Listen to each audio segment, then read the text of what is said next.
Okay, hi, good afternoon, and thank you for joining us. Welcome. We're on our third day of Art Fair Talks, the 10th anniversary edition, the first face-to-face for since 2 years of being online. Wait, let me just. Okay, so the session will focus on art collecting from the perspectives of three collectors who have agreed to share their experiences and parts of what they have collected. So first, let me introduce the session. It's titled Passions and Points of View, a Collector's Talk.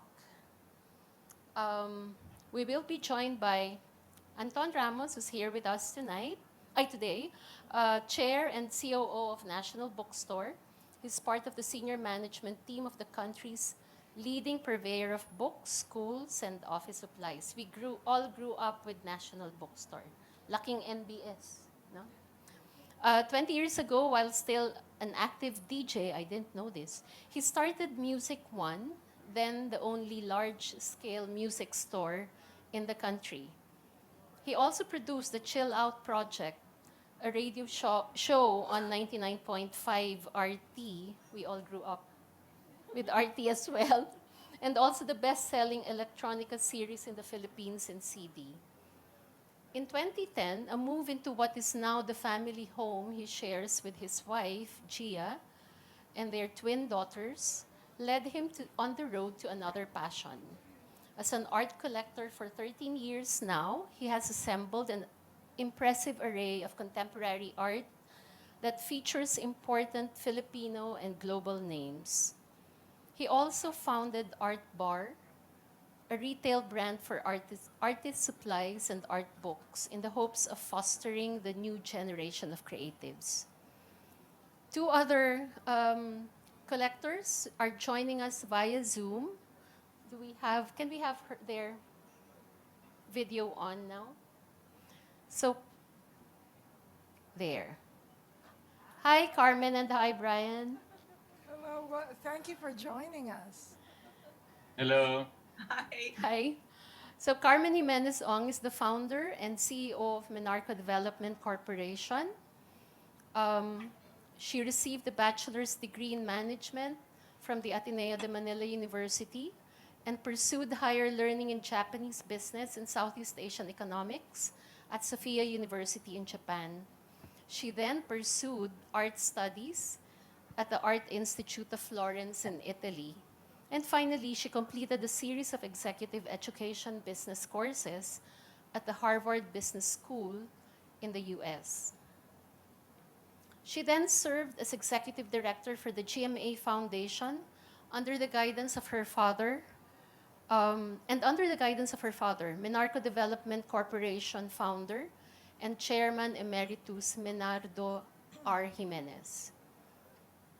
In 2001, decades preceding the current global health and fitness explosion, Carmen brought the world-famous Thought Pilates phenomenon to the Philippines and founded the Balanced Body Studio, which still operates to this day.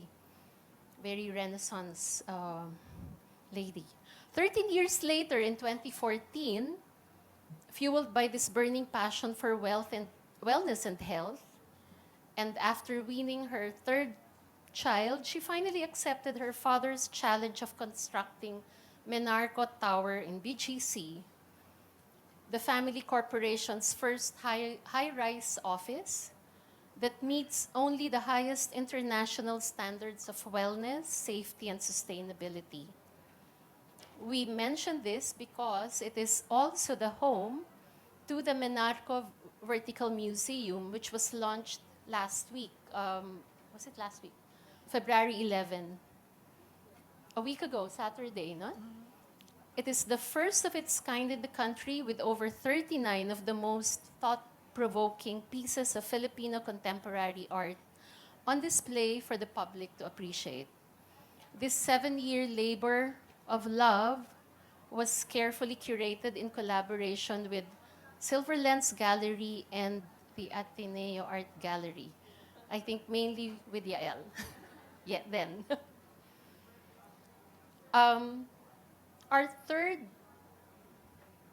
panelist is Bryan Villanueva, a career finance person.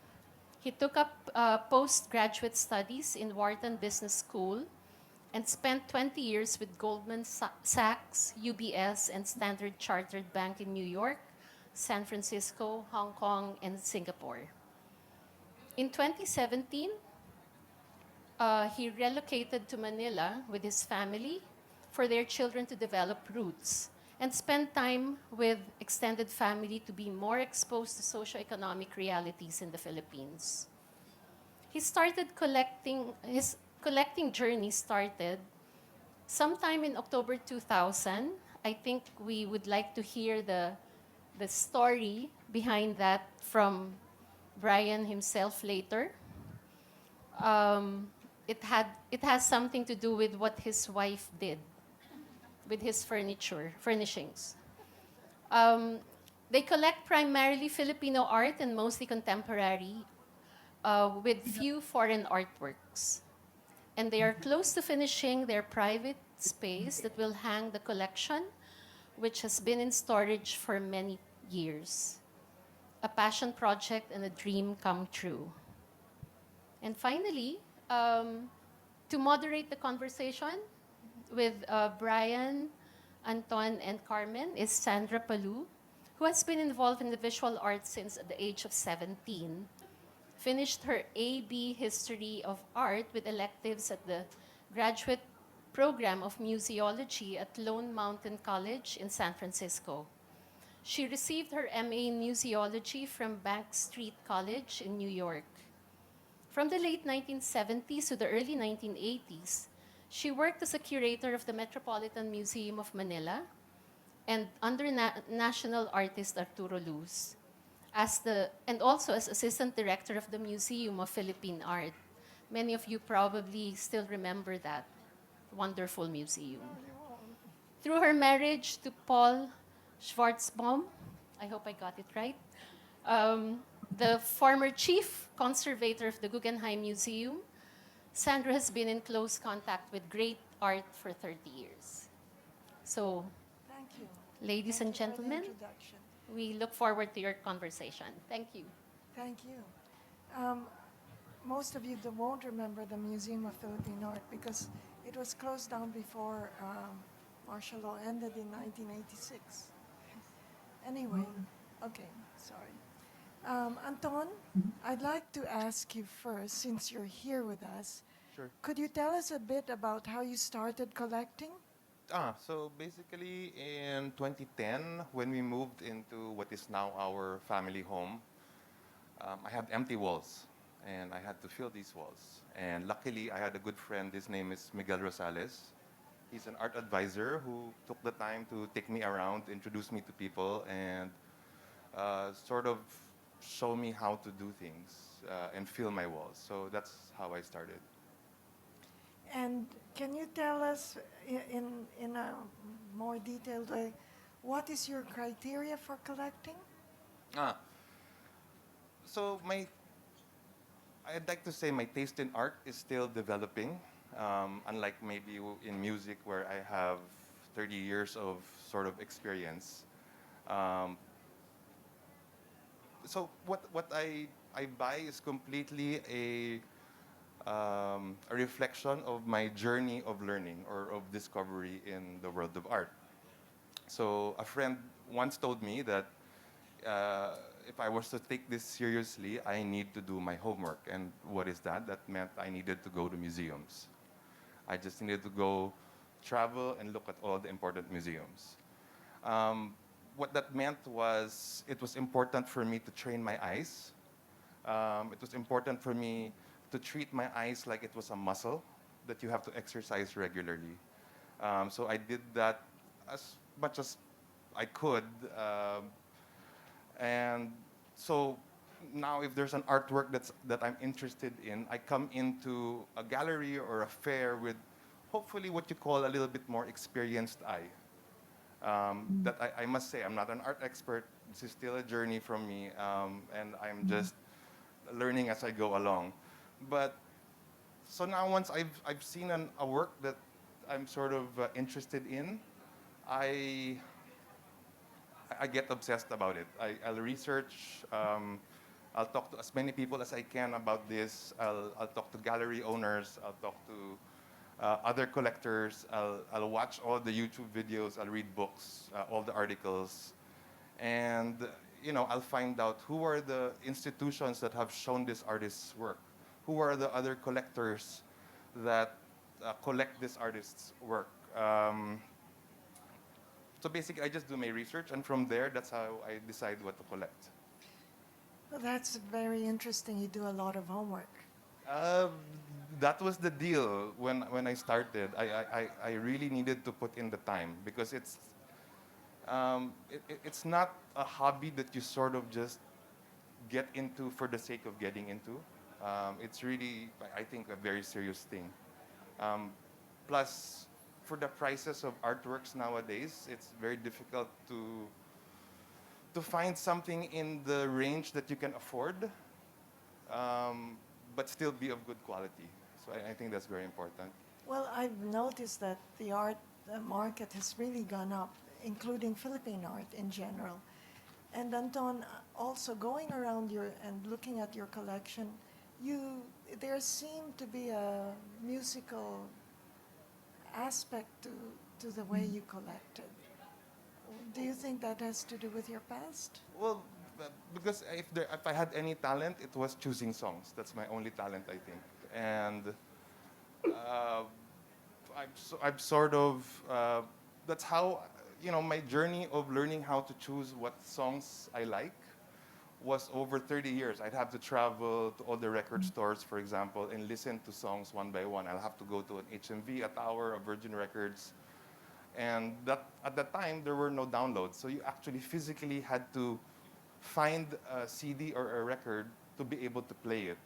So again, the same thing with my journey with art. So to me, it's just a parallel of a learning experience. Again, I have 30 years in music. I have, a little over a decade in art. That's why I find that even for my taste, it's just not as developed. For music, I can listen to a song and in the first minute of a song, I know if it's good or not, for my taste.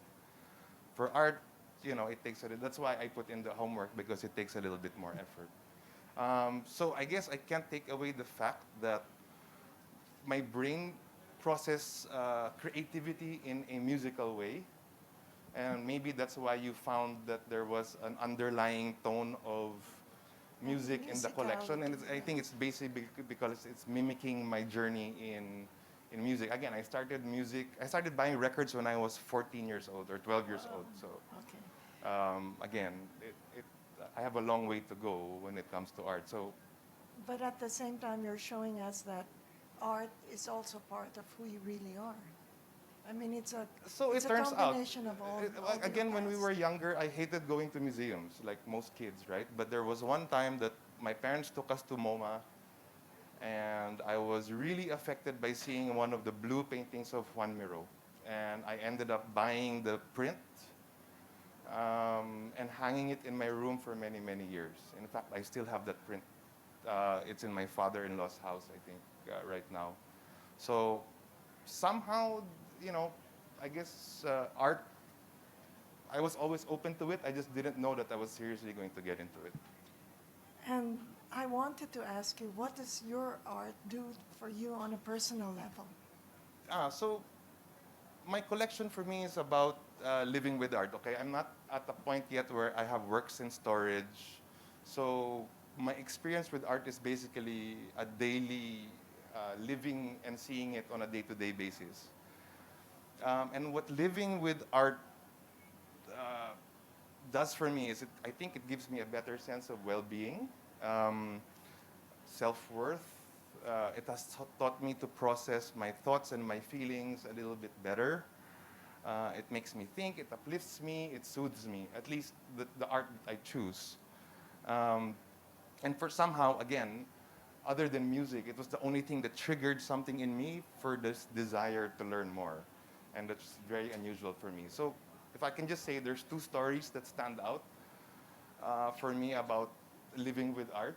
And one is my wife, who never cared for art, one day wakes up and says, you know, I want this particular XYZ artist. I'm like, wow, where did that come from, right? Um, and I don't know, somehow, you know, when you're living with good art, it resonates with you, whether subconsciously or whatnot. So uh, we did end up getting that artwork that she liked, but it was just amazing that for somebody who didn't care for it at all of a sudden felt that she had a connection to a particular work.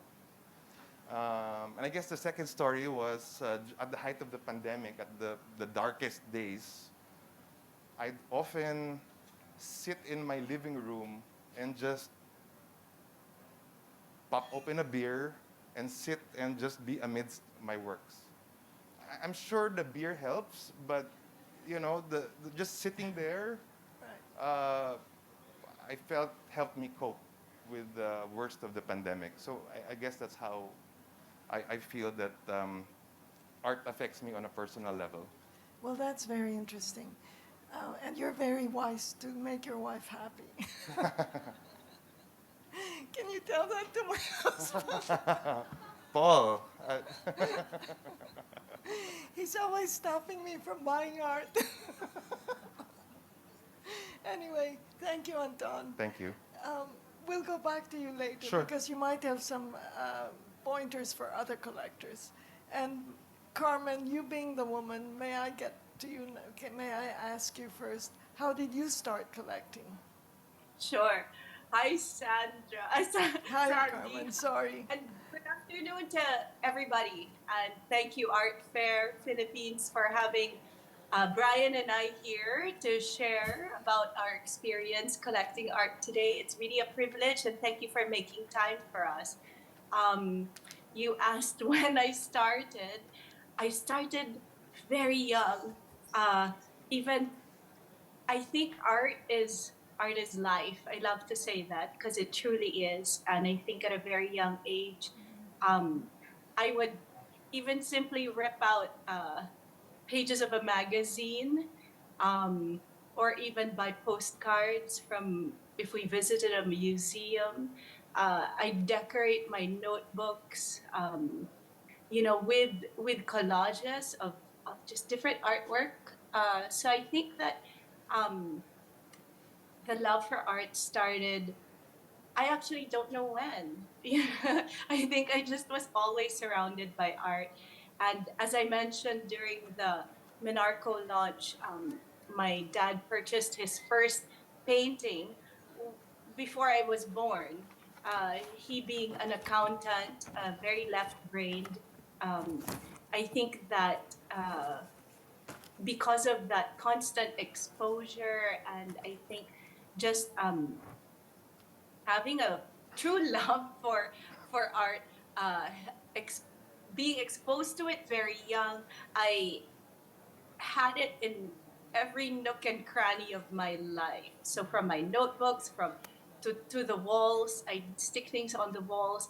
Um, but the very first piece, I I think it was when I was a teenager, and it's one of those things when you're going around in a market in the States and there are just different artists there. And I collected bears, and it was the artwork of a bear. So it's nothing profound. But as our co panelist, Mr. Ramos, here said, it is a journey. And while I no longer collect artwork of bears, it truly has evolved. And I love what he has mentioned because I think when we collect, it reflects, who we are at that time or what resonates with us at that time. And, when we're just true to ourselves and what we're drawn to, I think collection of art is also a very emotional response, right? I think it's documented that I think 90% to 95% of our decisions are based on emotion. So um, if it is unbridled, that is the decision maker that governs the purchase or the allowance of the art to be in our space. Well, that's very interesting. In connection to what you just said, there was a study that said that our heart decides what we think. So I Yes. guess art collecting is from the heart. And Carmen, Yes. how would you describe what you collect? What's your process for collecting? Oh wow. So my process, I think, it starts with the heart. I mean, it's I have to have an emotional response, or I have to have a response, a connection to art. I actually cannot really purchase anything that I cannot relate to, identify with, or one that doesn't speak to me. Um, I think there are many ways, right, to decide how to purchase art. And I love that, I think, Art Fair has put together three panelists to share the different ways. So there is no right way. And for me, I maybe it's because I'm a woman, so it is truly, um, when I see it and I have that connection, that is definitely the first step. And then I think my second step would be I would talk to the gallerist, or I would talk to the artist to learn more about his or her process. Um, I am very much interested in how they put it together and what their thoughts were, and what message they were trying to convey when they were creating it. And usually, when those things hit all my markers here, then it's a definite green light to to to give that art a space in our home. Having said that, I think Sandy, I mean, it's all about, there's energy in the art, and I know that when I bring in art, I feel what's in it. So it has to also, for me, bring in that positive energy. I have young children, and it's something that I feel they should also be uplifted to when they see. And as Anton mentioned, art is so great for well-being. It actually, in the office, for example, it boosts creativity by 15%. So boosts productivity. Well, I guess creativity also, but definitely productivity by 15%. So That's um, amazing. I think that it's something really special to include in our spaces. Well, how do you find new artists, Carmen? Ooh, okay. Well, that's a great question. I'm sure I'm a lot of actually artists are interested in this. there. Yeah, I mean, I pre-pandemic, I love to really go to the galleries, or openings, or just many art fairs. And in fact, I'm right now in Los Angeles, and uh, just upon touchdown, um, went to the Freeze, so the art fair here, and I think it's just wonderful. Even if I went on like 2 hours of sleep in 36 hours, just being at that fair, surrounded by all that energy that I get from art, was so exhilarating. And seeing just different work. I mean, how they manipulate materials, how what they do with such either normal things. It's people just interpret things so differently. I wish I could show you pictures. I mean, there was even walking art. So a woman that had tape all over her and was just walking throughout the fair. And if you looked at her and read the words on the tape, it basically said like something like hot caution, you know, um, something like global warming, some message like that, right? So it's just that I would say is interesting. I don't think that's a piece I would buy, right? I don't know how you would buy that, but it or put it in your home. But at the end of the day, it was just very thought provoking, So it ranged from that to like burnt glass to oh, just uh, even materials like raffia that they wove in wild ways to a basketball hoop that had like different materials as its net. So to um, like Wesley, John, is it John Wesley's art? Which when I first saw, I thought, wow, how sweet. There's Kleenex. It's like baby blue with white. It looks so cloudy, and he probably had experienced a lot of grief because they looked like rain clouds to me. And when I met with the gallerist, he explained to me what it was all about. And honestly, I was beside myself, flabbergasted, I think, because I would have never thought that that artwork uh, was really conveying the message that the artist was conveying, which I don't think I can mention on screen right now, what he was honestly trying to say with about that Kleenex. But in that case, since the message wasn't clear to you, do you think the artwork was successful? I mean, is that an art piece you would collect? Yes, actually. In fact, I think if I could afford it, yeah, I would have brought it home. Unfortunately, the artist passed last year. He was born, he was 90 or so, and the artwork is, at an astounding price. Yes, I would have brought it home because I think it it's not about what it seems, right? So how I interpreted it, very interestingly enough, was so different from what the maker was actually trying to convey. Um, and I think for me, that's what makes it special because contemporary art, it's up to how you receive it, I believe. Like what's his name? Uh, oh, I forget his name, but he's the one who said art is art, and everything else is Oh, everything else. Marcel Duchamp. Is that the one? Okay, Yeah, he so was he so was the first who said art is what an artist makes of it, or yes, what an and so artist says is art.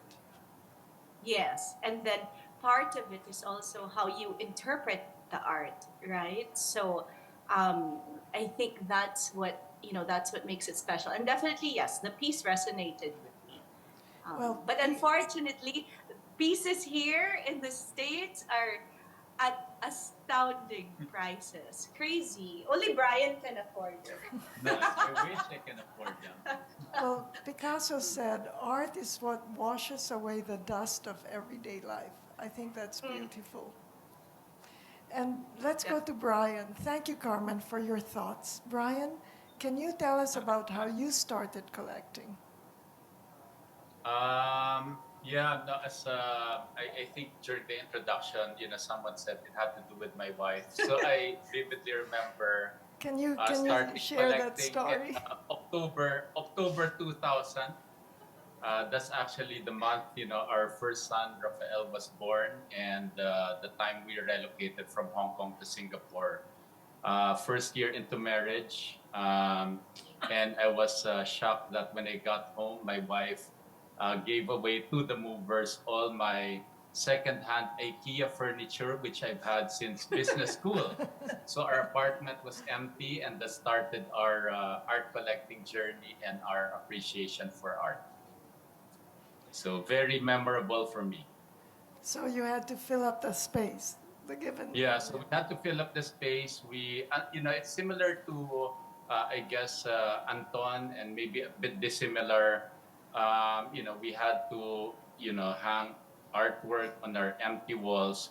But, when we started art, no one was there to guide us. We had to learn everything ourselves. No one taught us what to buy, what not to buy, what are the considerations in buying art. So at that time, we just went to SM Mega Mall, where most of the galleries were. Our first artwork is actually a William Yu, Mother and Child, which we still have. We actually like Ang Kyuko, but we could not afford it at that time, so we ended up with the William U. Our second artwork was an Oscar Salita. We actually wanted a Zalameda, which we could not afford also at that time. So we had to go for the next big thing. And after a year of randomly collecting these pretty artworks, that really started our journey. We got very exposed, immersed in Philippine contemporary art, and it has been a very interesting and fun journey ever since. And of these younger artists that you could afford, do you still keep their work in your collection? The younger artists that I could afford that time, yes, we still have them in our collection Interesting. because it reminded us of our, the start of our art journey. Very It reminded you of memorable. your desires. Yes, desires. Well, Sometimes mistakes, but also desires, correct. how do you go about collecting now, Brian? It's, I guess, similar to Anton and, Carmen. I think definitely we are far from being art experts, but given that we have been exposed to art for over 20 years, we pretty much know, what we like when looking at an artwork. For me, it's primarily what they find personally attractive and beautiful, and how the artwork makes me feel. Now, the feeling that the art evokes is probably difficult to describe. Different artworks can make you feel different things. For example, when you look at a Giorgio Legaspi in a painting, it can make you feel a certain level of pain and angst, very different from the feeling that you would get in looking at a political commentary, for example, by Leslie De Chavez or Tense Ruiz. Having said that, regardless of what the work is trying to convey or evoke, there is an underlying feeling of wow. It's an innate joy in looking at the artwork, and it just makes me feel happy. And when I see good art, I just gently nod my head and say wow, nice. So that's I think that's the first thing, like for us in buying an artwork. The second thing is, because we have accumulated a lot of artworks already over the past 20 years, we generally buy art that would complement, our collection. So while we have a number of established artists in our collection, this does not mean that we need to buy artists of equal, if not better stature. This just means that what we have to be is more selective in acquiring artworks. When we buy artworks of younger artists, they have to be, for lack of a better word, strong. They need to be able to stand their ground and complement all the other artworks that we have in our collection. I think lastly, and it's similar to Anton and Carmen. My taste and my wife's taste in art continue to expand and evolve. From liking figurative paintings in the past to being more open to abstract and conceptual art. From primarily traditional oil and acrylic on canvas to now seeking out interesting artworks that employ different materials, forms, and technique. So if you look at, and I think you saw a bit of this, Sandy, if you look at some of the art pieces that we acquired in the past few years, they include, let's say a Kawayan horse sculpture Yes. made of film, metal left wing sculpture, which I think Carmen also has, done Yes. by Alfredo and Isabel Aquilisan, Achilles. to Oka Villamil's artwork made of crabs, to Ace Ong's beautiful crochet installation, which was exhibited in the past in Art Fair Philippines. to even Geraldine Javier's, hanging spinning woman fabric installation she displayed in Havana Biennale. So, we buy art that would allow our collection to continue to also evolve, I guess, be multifaceted and fresh. Brian, would you mind if I ask you if you have a favorite artist and why? Favorite artist, very difficult question. Go, Brian. I'm sorry, I Favorite didn't. artist, you saw, Sandy, Sandy, you I'm saw, sorry. I pointed out, I pointed our favorite, our favorite art piece in our art space. It was a piece made by our son, so that's our favorite. But favorite, Very good. one of our favorite artists is Geraldine Javier. Geraldine Javier, I would say. You've collected her ever since. I remember. Yes, Yes. yes. For In the past fact, 20 years. and He has Brian, followed. why? Why Geraldine Javier in particular? Um, because I think she is a very dynamic and courageous artist. I think Geraldine is one of those artists who is not afraid trying different types of art, regardless whether the art market would understand nor support the new direction she is taking. So it's very exciting. She continues to evolve, and grow. She continues to push her boundaries. She uses different materials. It's very interesting. Really very interesting. It keeps the art market and collectors guessing what she's gonna do next. So I think she is like Carmen was saying, yes, we've collected her for the past 20 years, and I think she is one of those artists that would be good to collect in depth. Well, that's very interesting because actually, um, you, in collecting Geraldine in depth in all her different styles, have actually probably encouraged her to be so outgoing and varied in her art. Aside from Geraldine, do you have other artists you collect in depth?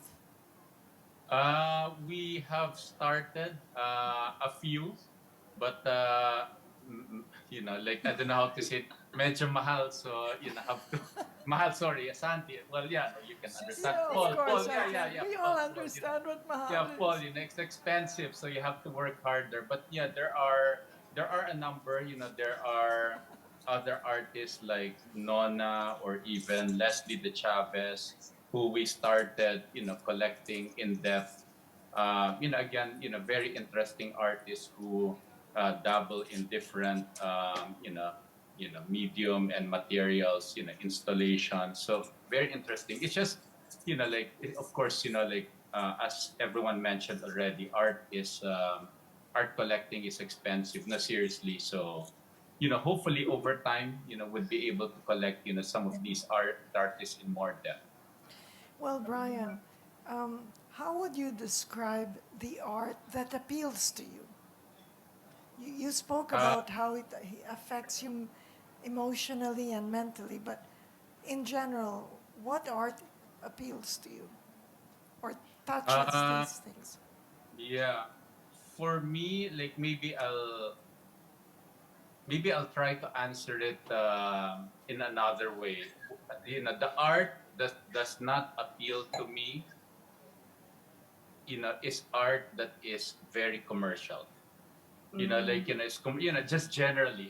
I don't know. I don't know how to describe it, but I don't like art that is too commercial. Whether I don't know whether there is a very big demand by the art market of this particular artist, or artwork. For personally, this is my own personal view. I think when an artist and an artwork becomes too commercialized, it loses its interest for me. So it has to be something maybe different. It has to be something a bit more fresh. I think if I can Yes. answer Yes. something Yeah. for Brian, I mean, I've seen his pieces, and they're now that he says he doesn't like commercial, it all makes sense because his art, there are some that are very raw, like visceral Yes. or Yes. really real, and just can evoke a response that is gut wrenching at times. So definitely that wouldn't be commercial because it's not for everybody. So I think he's got a very strong sense of desire in his paintings and the way he collects. Are you Well, obsessive? A bit. Yes. Yes. Oh, his I wife is think. saying yes. His wife is here with us, and my husband as well. Lest okay. anybody think We're we're just sharing the same room, like doing this art fair yeah. Zoom talk. So Well, please. well, I think it's very nice that through Art Fair Philippines, we get to see what the other galleries in Southeast Asia are presenting. And in a way, it broadens also our perspective of the other art that's going all around all of us. But Carmen, you having such a strong background in the arts, your exposure in Italy and all, um, it was said earlier that you rely on other advice from Silver Lens and Ateneo Art Gallery. Um, Yes. Well, you see, because there's I have a personal art collection. But I think the way that I have grown as a collector is that I really do agree with Lisa Periquet about making the art available, to the public, to just anybody that wants to learn about it. I think that Philippine contemporary art has a lot to say about our culture, about our history, and I felt that it was integral. I think for me to grow as a collector, to move from a collection to what we call now a vertical museum. So the pieces, are, the family has supported this dream of mine, um, and the purpose is really to expose, to uplift the current tenants of our Menarco Tower. But really to expose whoever wants to learn about art, because there's so much more to it than meets the eye. And my dad, you've met him, Sandy. He's yes, 890, and he looks at some of the art and he's like, he's looks at still me very quizzically, like I could have painted that or I could have done that, well. why? Well, But yeah, go on. I saw his collection yesterday because your mother wanted Paul to look at some of her Amor Solos. And I have to say, I could still see the twinkle in his eye when he looked at his art, which I thought was True. beautiful. But, Yeah. and Carmen, it's great that you open Monarco Tower to the public to enjoy because I think it'll affect the public in a good way and that you provide the guides to explain the art to them. But I'd like to get back to Anton and ask you, Anton, do Yeah. you have any advice for collectors? So the thing is, as we've all mentioned here in the panel, there's many different styles, many different tastes. Nothing is right, nothing is wrong. So let's start with that. I must say though that regardless of what kind of collector you end up being, it'd be nice to be an informed one. Um, like I mentioned earlier, do your homework, visit museums, the important ones at least, talk to artists, curators, collectors, art advisors, auction house experts, and just absorb information. Uh, Take classes. MoMA, for example, does an amazing free online class in Coursera. Christie's and Sotheby's both offer online classes. I remember in the pandemic, it was 70% off if you took the classes, which I did. That's true. Um, There's a lot of BBC art documentaries on YouTube. Um, watch it all.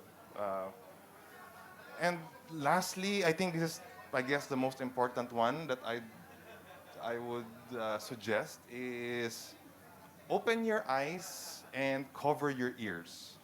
Okay, what do I mean? Yes. Um, like earlier, I've already talked about developing an informed opinion by doing your homework. The flip side of that, unfortunately, is if you use your ears, you might get a little misguided because what you're hearing might just be the art market. And uh, that means you're buying a work just because an price is going up. You're buying a work because your friend has the same work. You're buying a work because it's the hot new artist everybody's talking about. And I think that's what you mean. What I mean by buying with your ears. So you have to cover your ears, use your eyes, train it, go to museums. Um, Again, don't get me wrong. There's absolutely nothing wrong with buying at auction. I'd love to be able to purchase all of these masterpieces that go up on sale. It's just not financially feasible for me. So I had to find an alternative path. But if I were to sum it up, uh, to me, museums show us the value of a work, and auctions show us the price. For me, those are two different things. So if there was one advice, it's really just open your eyes and cover your ears. Well, I also like what you said earlier about training your eyes, It's, the it's, muscle it's really of like a your muscle. eyes. So if Yeah. you don't, so like during the pandemic, uh, I had to, in the beginning, I took all these classes because I had time. But after a while, you're just not in the mood for art, right? Because the world's about to end or whatever. So uh, I actually stopped looking at art, except for the stuff that was in my house. But the first chance I got, when my wife told me that she was gonna go on a trip, I'm like, sama ako. She was going to New York, and actually it was funny. It was her trip that I was supposed to join her in.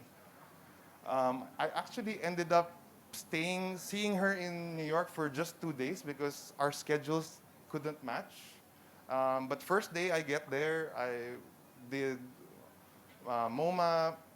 Next day I did Whitney. I did all the museums. And then when I got to the Whitney, it was the Whitney Biennale. And I was a little, I guess I hadn't been exposed to the whole woke movement that was going on worldwide. And I had a difficult time absorbing the work because I guess I didn't, I wasn't experiencing this in the Philippines, I guess. And it is a very Western movement. So this really bothered me why I could not relate. Well, Uh, I think this has to do with what you said about closing your ears. The woke movement to me is well, something of the so ears. maybe. So what I did was the next day, I hopped on the first train I could to go to DIA in Beacon and stayed in rooms of Onkawara and Robert Reinman and soothed myself and sort of reminded myself what What real art is about. well, not, I wouldn't say that the other, again, nothing is right, nothing is wrong in my opinion. You just have to find your own path. But the art that resonates with me, I had to make sure that I spent time and, you know, be around stuff that I want. And that got me grounded again and ready to, I don't know, to sort of experience the art world again. That's beautiful. And Brian, may I ask you if you have any advice for collectors? I think it's pretty much the same as what Anton mentioned. I think it's very difficult to provide advice because people buy art with different motivations. As Anton mentioned, some people buy art, for investment and for prestige. Some people buy art, to just hang a painting on their walls, and there are collectors who fall into the rabbit hole, like Anton, Carmen, and myself, and make collecting a passion and a lifelong journey. So it might sound trite, but as Anton mentioned, regardless of the motivation, make sure you buy art that you like, and that will make you happy. Don't buy art just because other people are buying it. I think, second, do not settle. I think, try to buy the best artwork that you can afford of a particular artist. It might be hard. I understand it might be hard, at times because of the long queues for certain good artists. But if you can, try to buy the best artwork of an artist that you truly like and respect. Third, if you like a particular artist, do not buy his or her artwork if you don't like the artwork. Just because you like the artist, and if the artist is very much in demand, and even if you like the artist, if you don't like the artwork, don't buy the artwork. Eventually, I think, more or less, you will probably regret it. I think, as Anton mentioned, um, it's good to develop relationships with, I do this, but probably on a more toned down, level. I think, develop relationship with a core set of galleries and other people in the art market whose views and tastes you respect. These people can provide and share their knowledge and views of the art market, and, interesting artists to consider. But at the end of the day, similar to what Anton, mentioned, cover your ears and make sure it's your decision.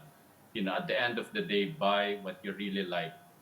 And, as I think it was also mentioned earlier, galleries and auction houses can also provide a good sense of market demand for particular artists. So for those who have, investment as a key decision process, given how prices have been elevated lately, galleries and auction houses can be good, sounding boards to also have. Just remember that art is very illiquid. So, don't buy art. Please, try not to buy art, with the intent of flipping it in the short term, especially if you have other financial obligations. It is very illiquid. And if you buy art, please just take a longer term view. And then lastly, at times, if you find something that grabs you, and something that really speaks to you, if it doesn't break your bank, just go for it. Trust your judgment. That's what I always at least tell my wife, who doesn't agree with me. But, trust your judgment, and, every so often, even if you don't really know much about the artist, just go for it. That's beautiful advice, both from Anton and Bryan. And Carmen, would you want to add anything to that? I think the gentlemen have covered every single base there is. So I think I would have to borrow from Nike at this point, say, just do it, right? What's the worst that can happen? You support the Filipino artist, you support the Philippine economy, you have something that resonates with you on your wall. It's win, win, win. And that is what the art fair is all about. For you to understand, right? What resonates with you. You have a million pieces to try and figure out what you like, what you don't like. And as Bryan and Anton have said, it it's what resonates. It's what you respond to. And we're all so different That's in what true. you respond to, which is what I think is so beautiful. Well, I think this was a great choice to have all three of you because your styles to collecting are different, and yet they overlap too, which is great. Mm. I remember Laulian then, in connection to what you were saying, Carmen, when you know when Cory first took over, there was like a backlash against supporting the culture and the arts, and Lau told me, Sandy, how can our government do that? The arts is the spirit of the Filipino people, Mm. and he was right there, and and you've just said it as well. Anyway, let's go to the audience. Are there any questions you have for our collectors?